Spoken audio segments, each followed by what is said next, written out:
We conducted a survey of nonprofit executives and professionals, and it revealed weaknesses that raise real concern for the future of our local nonprofits. Our latest research is called What Now?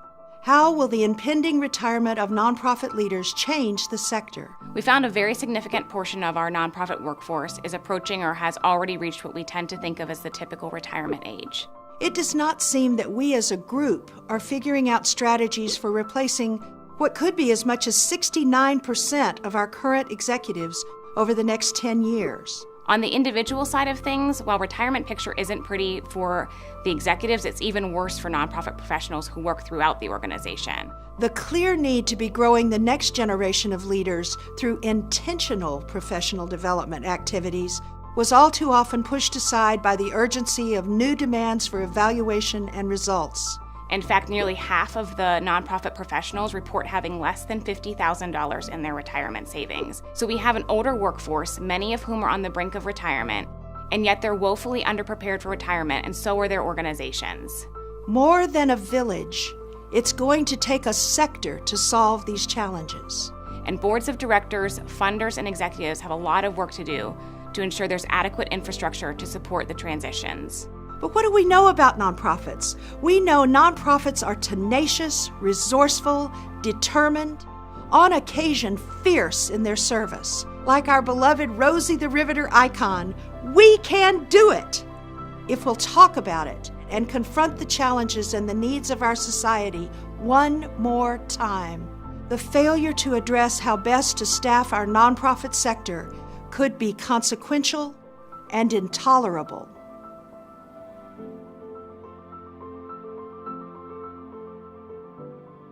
We have a lot of really talented leaders who have been here for quite a while. And we are retiring. But there's a lot of young people that haven't been exposed to what it means to sit in the chair of a leadership where the decisions are on you. So in my young 30s, I hadn't sat down with a financial advisor before. And after sitting down, I learned that I have a negative net value. That I am worth negative dollars. Whenever somebody asked me about retirement, I hadn't thought of it at all. It's not something that was at the front of my mind. It wasn't a priority. Priorities were make sure that food was on the table, the mortgage was paid, and daycare bills were paid on time. So for other organizations, I would suggest that you start preparing your staff now to see who's the natural leader that comes out of it. So in the nonprofit world, we often put the needs of others before our own.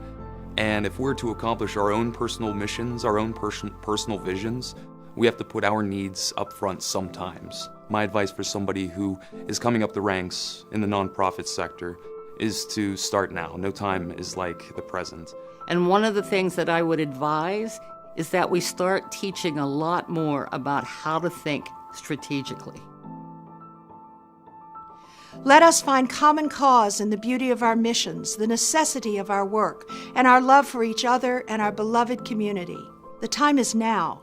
The work is upon us.